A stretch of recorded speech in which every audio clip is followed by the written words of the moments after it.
এটি বিশেষ বাতৰি লৈ নিউজৰ ষ্টুডিঅ'ত মই মুকিবুল হুছেইন। যোৰহাটত প্ৰধানমন্ত্ৰী আৱাস যোজনাৰ অধীনত গৃহ অনুমোদন পত্ৰ প্ৰদান। নিউজৰ এক বিশেষ প্ৰতিবেদন। যোৰহাট বিজ্ঞান কেন্দ্ৰ আৰু তাৰকাগৃহৰ প্ৰেক্ষাগৃহত প্ৰধানমন্ত্ৰী আৱাস যোজনাৰ হিতাধিকাৰীসকলক আনুষ্ঠানিকভাৱে বিতৰণ কৰা প্ৰধানমন্ত্ৰী আৱাস যোজনাৰ অনুমোদন পত্ৰ।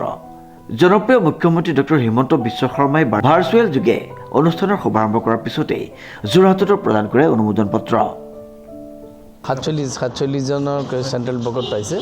কিন্তু মোৰ এটা ডিচি ডাঙৰ আমি মিটিঙত থাকোঁতে এটা কথা আমি গম পাইছিলোঁ যে আমাৰ যোৰহাটত নতুনকৈ 75,000 75,000 মানুহ পৰিয়ালে বুলি কৈছে। মই ইমান অৱশ্যে ক্লিয়াৰ নহয়, কিন্তু তেতিয়াহ'লে যথেষ্টখিনি এতিয়াও আমাৰ কৰিবলগীয়া আছে। 75,000 মানে মই শুনাৰ কথাই দেই, কিন্তু একজেক্ট লিষ্টিং হোৱা বুলি কৈছে, কিন্তু মানে মই এইটো চেক কৰাৰ পিছত ক'ম। কিন্তু মানে আমি এটা মেজৰ চাংক এতিয়াও আছে, আৰু চৰকাৰ বৰ অলপ লিবাৰেল এতিয়া বৰ্তমান। সেইকাৰণে তাৰমানে কেতিয়াবা ধৰি লওক খুব বেছি ষ্ট্ৰিক আছিলে, অকণমান যদি পকা ঠেকো দিয়া নাছিল, হয়তো ঘৰ এটা বহুত পুৰণা ভাগি যোৱা নিচিনা অৱস্থা। এতিয়া সেইবিলাকতো আমি তেওঁক এটা নতুন ঘৰ কৰিবৰ কাৰণে তেওঁৰ অসুবিধা। মই নিজেও দেখিছোঁ, এজন প্ৰধান শিক্ষক আছিল, ঢুকাই থাকিলে, তেওঁৰ ছোৱালী 4গৰাকী।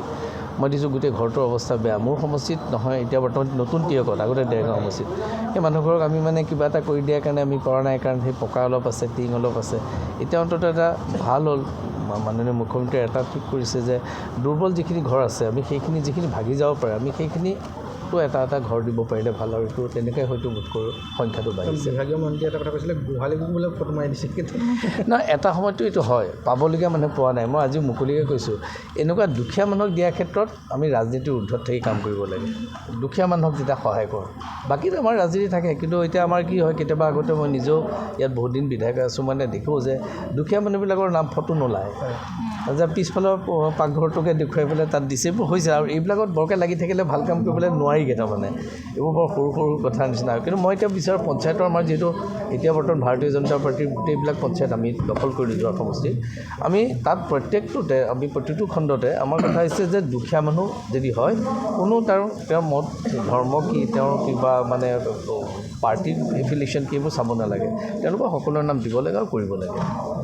যোৰহাট জিলা আয়ুক্ত জয় শিৱানীৰ উপস্থিতিত যোৰহাট বিধানসভা সমষ্টিৰ বিধায়ক হিতেন্দ্ৰনাথ গোস্বামীয়ে 1 নং যোৰহাট বিধানসভা সমষ্টিৰ অন্তৰ্গত প্ৰায় 45গৰাকী হিতাধিকাৰীক আনুষ্ঠানিকভাৱে গৃহৰ অনুমোদন পত্ৰ বিতৰণ কৰে। উল্লেখযোগ্য যে অসমত 3,25,234টা পৰিয়ালক গৃহ অনুমোদন প্ৰদান কৰাৰ বিপৰীতে যোৰহাট জিলাত প্ৰায় 45,000 পৰিয়ালে লাভ কৰিছে এই আঁচনি। শ্ৰীমন্ত মাধৱ বৰুৱাৰ ৰিপৰ্ট, নিউজ নাও।